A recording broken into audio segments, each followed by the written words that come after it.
And welcome back once again to the adventures of the monk and the monarch. As always, me the monarch, and my co-host, Mildra the monk. Hello.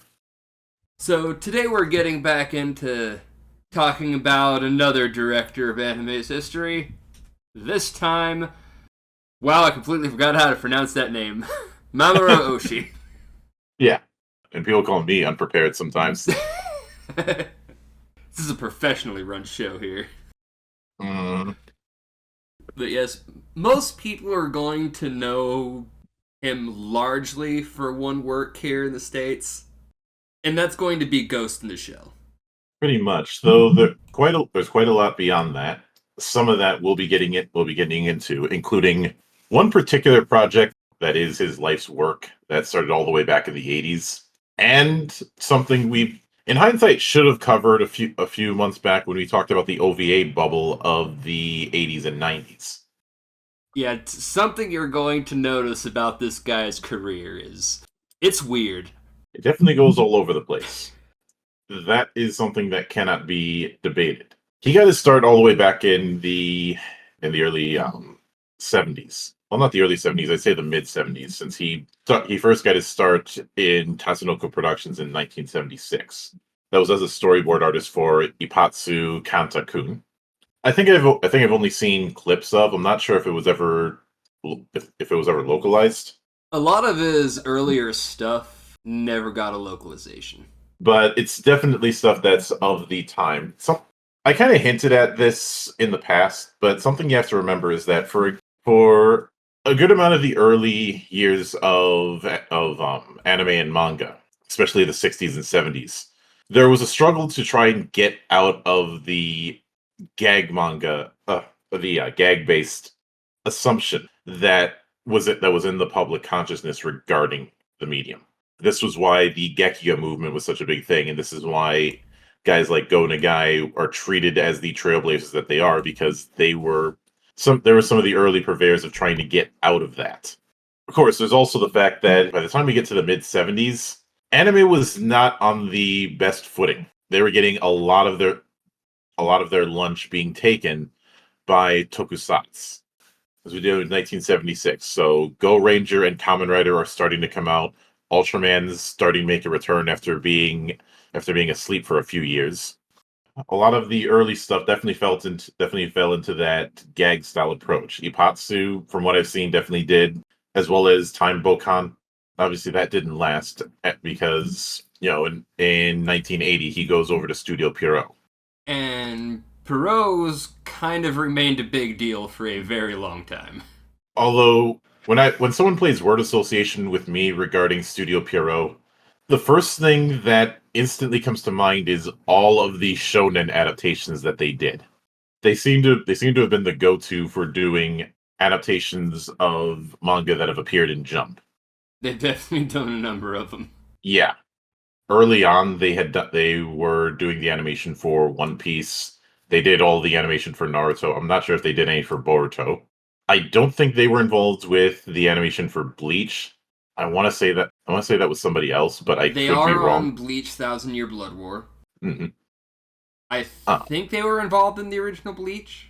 Yeah, 366 episodes. and even old classics like Yu Yu Hakusho or Flame of Recca or the original Hunter x Hunter OVAs, they had a hand in.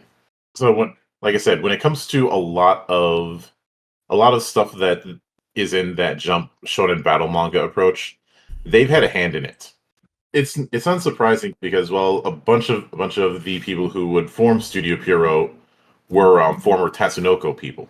His first breakout was the first attempt at Urusei Yatsura. Now, I actually didn't know that before looking up his name. This is a weird one, just because, again, most people are going to hear that and think something along the lines of Ghost in the Shell. But then you see his name as a director for Urusei Yatsura. And the two sequel movies, because Yatsura was '81. The first movie, Only You, was '83, and the second movie, Beautiful Dreamer, was the following year. Though the movies are a bit contentious because Ruiko Takahashi did not have any consultation. I saw Though the I suppose Beautiful Dreamer movie. I do like it. I think it's a good Yeah. movie. I didn't see the original Urusei, though, so how in tone is it with that, I couldn't say. I think a lot of people underestimate the impact that Yatsura had because that was one of the first international breakouts. And I know that Pondsmith cited that when it came to the Teenagers from Outer Space RPG. And we did talk a fair bit about this as one of the earlier releases of Animego. Yeah, This isn't a bad project to have your first directorial credits on. yeah. But But unlike a lot of the other stuff we'll be talking about he didn't write this one. He was just the director of them. then we shift over to some of because even though he was working at Studio Puro, he was still doing independent work as well sometimes. And one of those was Dalos, which is technically the first OVA. It is heavily inspired by a Heinlein novel, The Moon is a Harsh Mistress. Even though it came out years before the OVA bubble would really become a thing, it is considered the first direct to DVD, direct to not DVD, direct to video production. But he has co-credit with that because the other half of that is Hiseaki Toriumi, who Oshi has considered his mentor. He is another case of someone who has their own impact on anime history. But that's a story for another day. About a year after that comes out, he leaves Studio Pierrot and goes independent. He had tried to get on a Lupin movie, but that didn't go anywhere.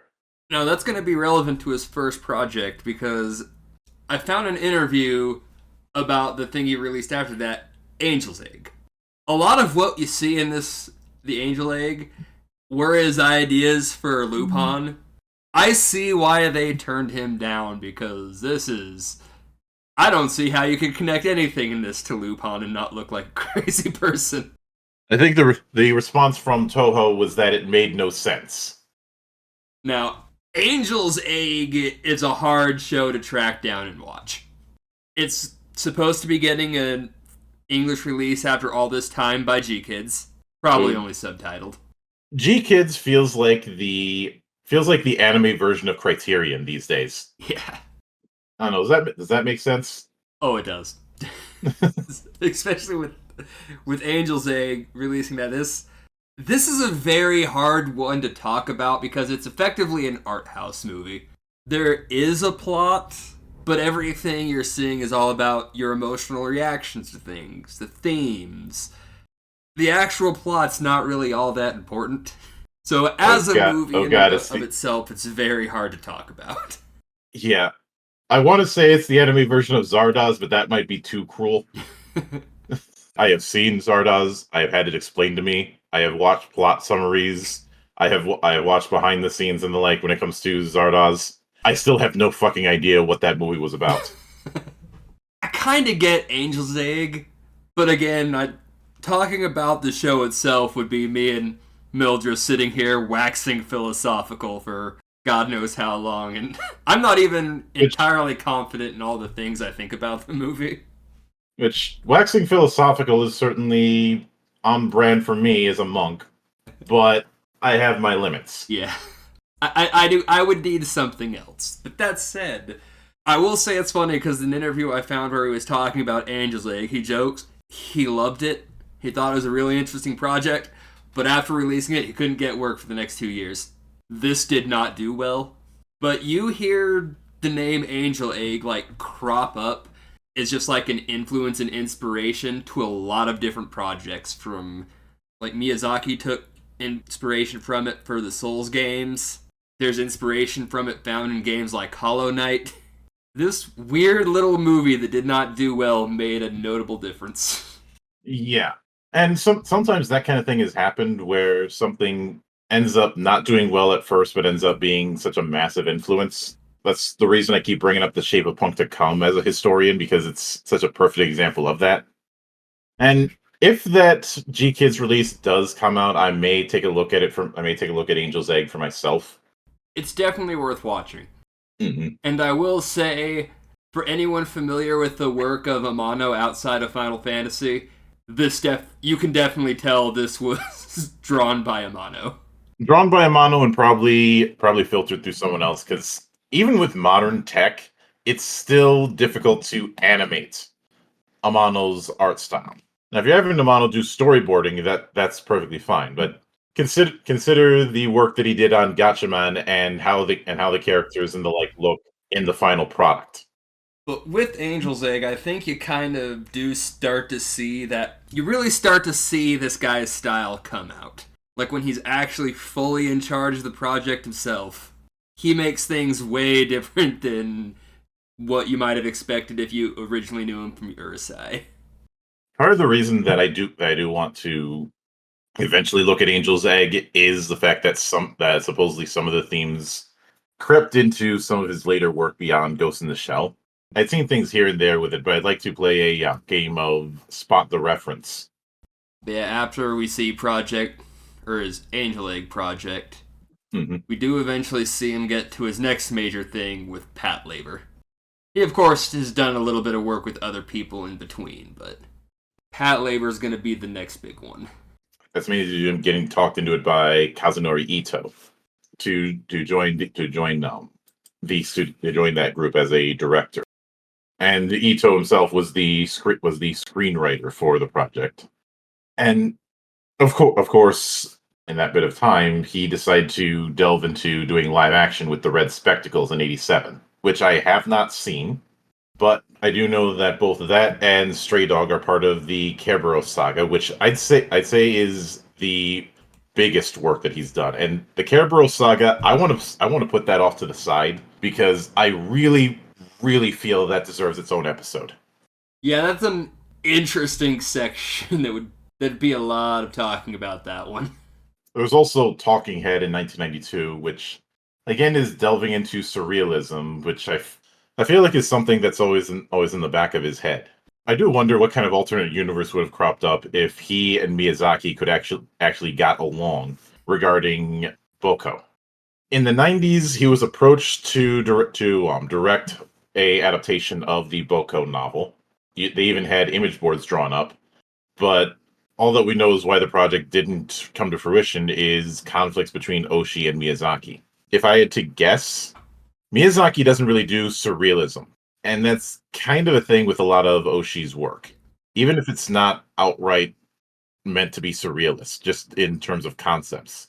It would be hard to find two directors who approach their stuff more differently than Miyazaki and Oshii. Which to me begs the question, why did you approach him to begin with? It's not like it was a mystery when it came to some of his habits. I mean, stuff like Angel's Egg was already out for a few years by this point, along with some of the stuff that he had done beyond that. It might have been thinking more like he was seeing him more for the work on Urusei, which was a lot more whimsical and whatnot, but again, that wasn't written by Oshii. If that's what he was basing it off on, maybe I could have seen why he thought he could have worked well with him. I could possibly see it, but it is a case of I guess a case of somebody not doing the bit of okay. I was gonna say not doing the research, but we're dealing with the '80s and slash '90s, so it could be possible that some of the stuff just completely skipped whoever pitched. I think it was probably this guy's a popular director, or at least a director that's got some notability. Let's bring him on. And to be fair, he still hadn't really done that much yet. This is still really early in the guy's career.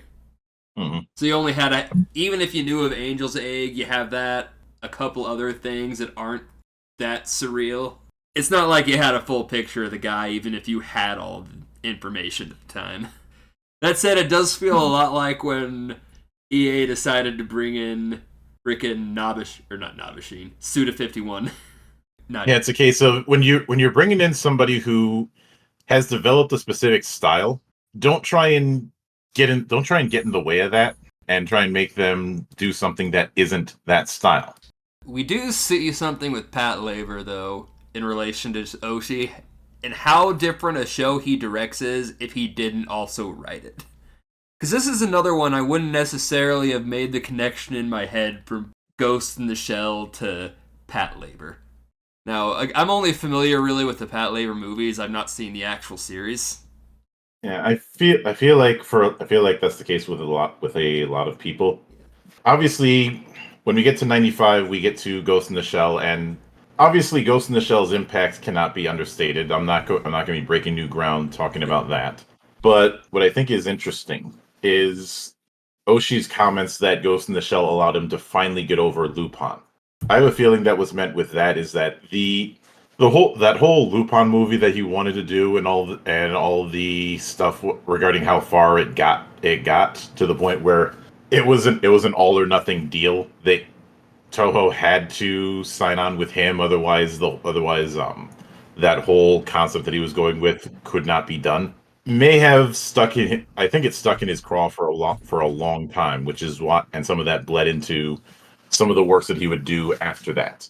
But what's really funny about that is that it took him like 12 years to get over that.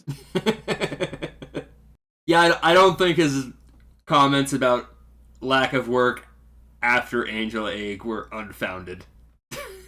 He seemed to have a bit of a laugh about it, but Yeah, and I can understand why. There's a bit of a tangent, but James Cameron's first directorial work was Piranha 2, under under the unfortunately cheap ass Dino De Laurentiis. Because of some contract bullshit, it had to have an Italian director. So he was in a weird position of this guy has no experience, or here's his experience and it sucks. So I'm not saying that he couldn't find work for 5 years or something like that, but I could see it. what I will say now about this, though, because he also wrote Ghost in the Shell. So I think this is his first project since Angel Eggs where he both wrote and directed it. You definitely can see a lot of the consistencies in how he writes from something like Angel Egg to Ghost in the Shell. I think a lot easier is the fact that Masamune more or less encouraged that, and he continues to do so. Now, in some ways, you might not see an obvious connection even if you've watched both, because, again, Angel's Egg is a lot more art house in its approach.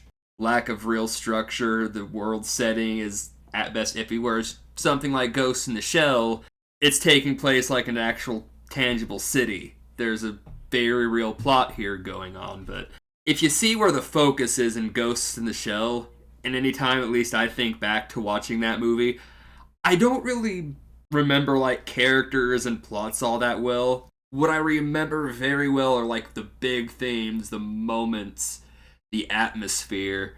I can't even recall in say great detail why Makoto was like fighting that tank at the end, but just the visual of her basically tearing herself apart fighting it, it sticks with you. That's kind of where this guy's focus is when writing.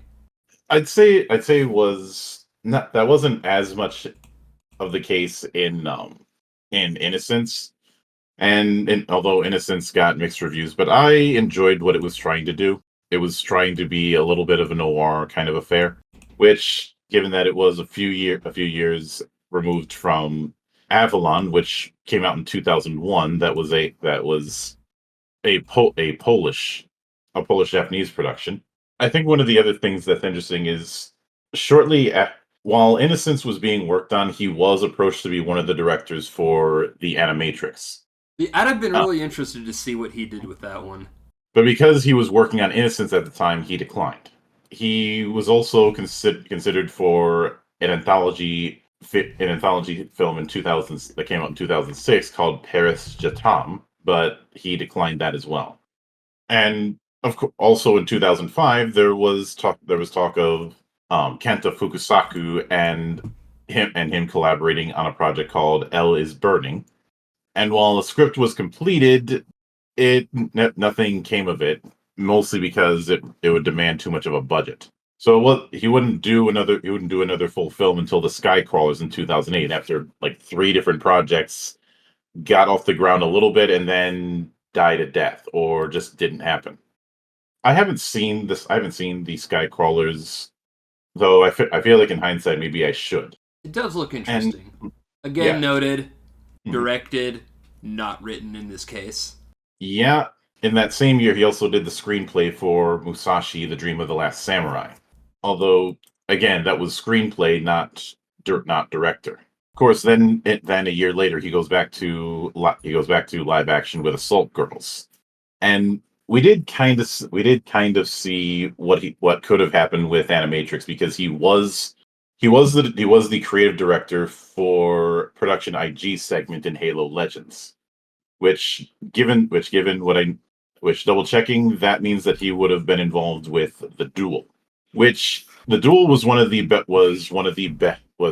best segments in that short series. And of course, in 2010, you got the adaptation of Tetsujin 28, what originally was known as Gigantor in the States, but that would end up being another live action thing. And at some point, it seems that he decided that he was going to be doing this straddling between doing animation direction and doing live action. In 2012, there was Garm Wars: The Last Druid, which I have not seen, I've not even and really heard much about that one. then because he did somewhat animated, then of course his next project he's doing live action with Tokyo Mukoseki Shoujo. There's some rumors that he's working as a director for an adaptation of the Chimera novel, but nothing's been but there hasn't been a whole lot of word on that. Now, some people might be noticing, like, we've covered a lot of, like, a big span of time, but compared to some other directors, he hasn't actually had, like, that much output, even on side projects. He kind of just shows up whenever he wants to, which I'm entirely fine with. But I'm just bringing it up because it almost sounds like we're skipping a bunch of stuff, but we're really not. Mhm. Because he's only got one more live action film after Garm Wars, something called Blood Friends. Mhm. One mini-series he worked on for live action. Pretty much, but there it is a bit interesting that, unlike some of the directors we've talked about, he's straddled between doing animation and doing live action with an emphasis on visuals. Is what he seems to prioritize, even by his own words, with the whole comment of making worlds different from our own. Yeah, it came up in that same interview about Angel's Egg. He said this Mhm. basically, the world is the number one thing he cares about, followed by story, and then characters. Which I could certainly see. There's definitely a lot of emphasis on the visuals within his work. There's no doubt about that. Then eventually we have to get to 2021. Hmm.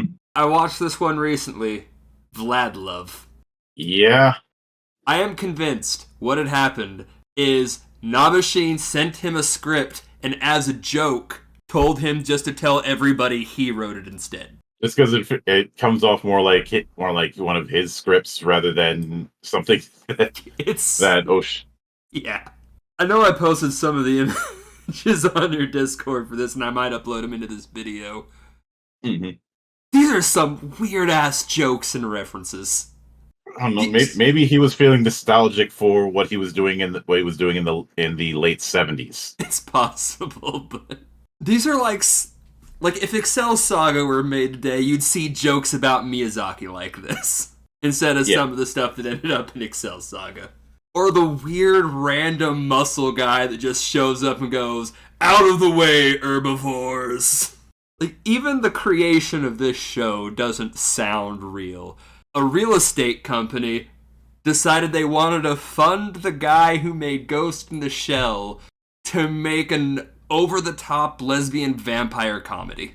Yeah, supposedly they wanted to do an alternative to the way anime production works, that gives creators more freedom.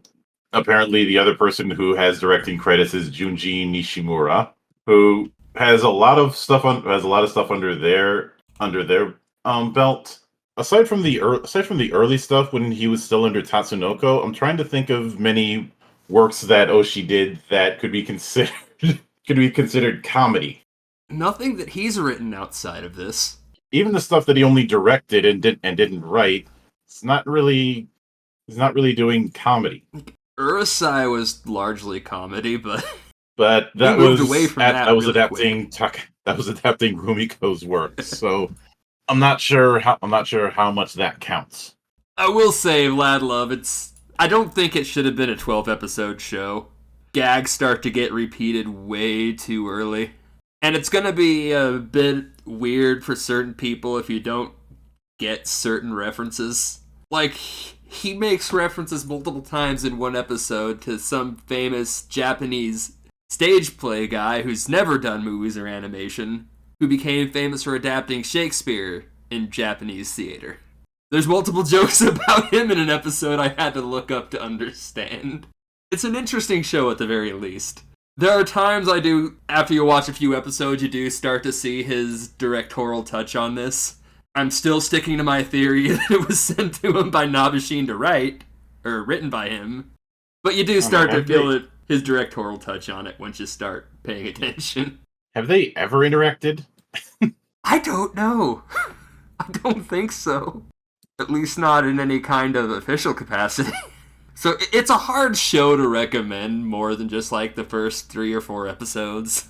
But it's interesting at the very least. Yeah. I wonder if he just thought, fuck it, I've not done something like this, let's see what I can do. I think the other thing is, it was a net anime, so it's not like it was going to be in theaters or anything. They were originally trying to get it to air on TV somewhere, but no network picked it up. Yeah, that and they got delayed because of the coof. Yeah. It is weird, though, talking about a guy whose name is kind of this prolific and known, but you end up with so few shows to actually talk about. It's a lot like when we talked about Cone. He doesn't show up often, but it matters when he does. A lot of times the pipeline goes, they work on TV shows for a few years and then they start working on films and works with lower episode counts. There is one project that I think didn't get mentioned here. He has done a lot of script writing. One of those, which was originally illustrated by Satoshi Kon, is Seraphim 266613336 Wings, which obviously was never finished, but he was a co-planner for both Blood the Last Vampire and Blood Plus, though how involved he was is another matter entirely. The story concept for Standalone Complex Second Gig is credited to him, and doing consultants for some of the stuff that's adapting his work, like Skycrawlers or Pat Labor.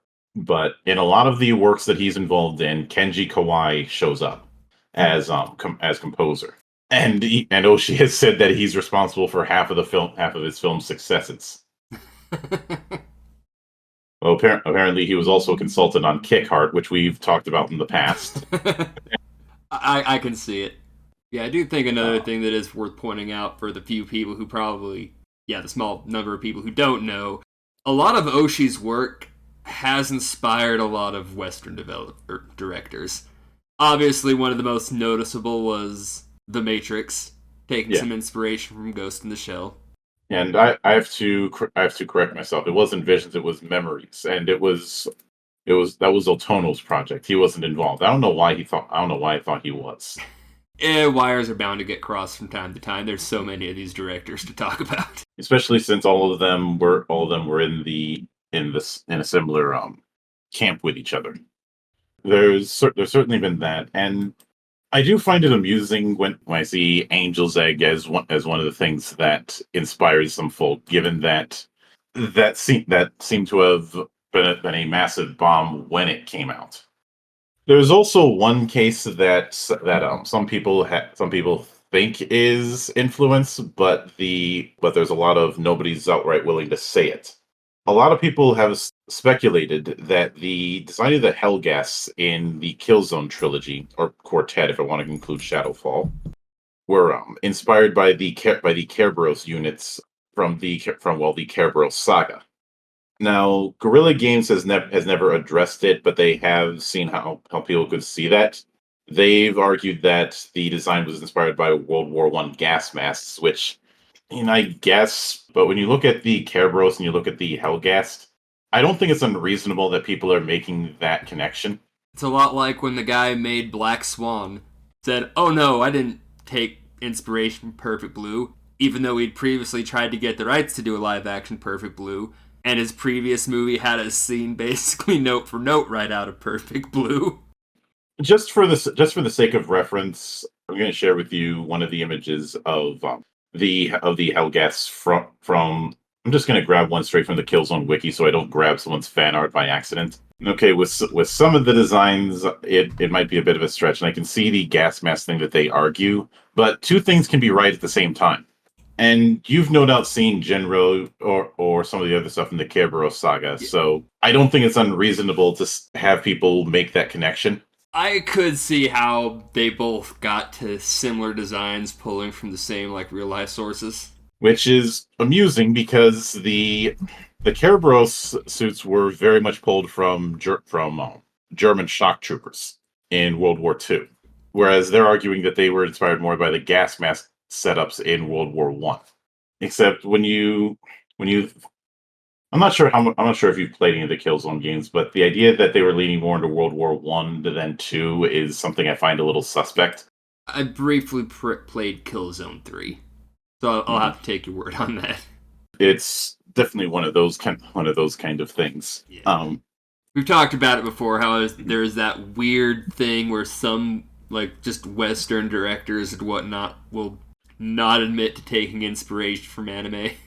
Like some openly do. Like I'm pretty sure the Wachowskis have talked about inspiration from Ghost in the Shell. I know that when Todd McFarlane was working on the animated Spawn series for HBO, he outright cited Akira as one of the things that got him thinking about doing that sort of animation. I know that I'm pretty sure that there were similar cases. I don't know why some will try and deny when it happens until they're blue in the face, because people have eyes and it's going to come up, so you may as well rip that Band-Aid off. It's not something that happens nearly as often now. So I think it was just kind of back then they didn't want to admit to pulling stuff out of cartoons, which people to some degree still thought of as more kid-oriented. Mm-hmm. That's my best guess, because I don't know why you wouldn't just admit to taking inspiration from some of these shows, especially not Perfect Blue. I can understand it to a point, and ego is going to be a thing, but at some point, you have to call a spade when it's blatantly screaming in your face. Yeah, that's in the case of Mamoru. Like, I don't think he's really done anything since Vlad Love that I can see. I do know that if he shows up at a convention, I am going to have to bring up Vlad Love. If by some miracle I'm in a convention and he's there too. I'm pretty sure you would too if he showed up at like Matsuri or something. just why? I don't know if I'd phrase it like that. I'd probably phrase it like, so, Vlad Love, what the fuck? We more or less covered